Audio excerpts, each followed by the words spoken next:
C'est tout cassé la monnaie. Le problème, c'est que vous avez un éléphant dans la pièce qui s'appelle la monnaie. La monnaie, c'est le thermomètre et le sang de l'économie. C'est partout. Tous les agents économiques, toute la journée, dans toutes leurs transactions, partout sur la planète, utilisent la monnaie. C'est tout cassé la monnaie. Et le problème, c'est que justement, le débat de savoir si la monnaie est cassée, on ne l'a pas.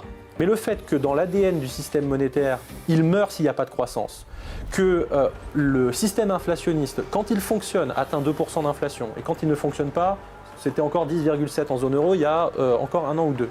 10,7, pour que les gens se figurent, c'est quand même un euro qui fait rien. Dans 5 ans, il a perdu la moitié de sa valeur. C'est ça que ça veut dire.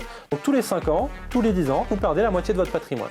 Qu'est-ce que ça génère comme comportement économique chez les agents économiques? Ça génère un comportement qui est très simple, c'est que quand vous êtes un agent économique et que vous avez de l'argent, vous avez 3 choix devant vous: épargner, consommer et investir.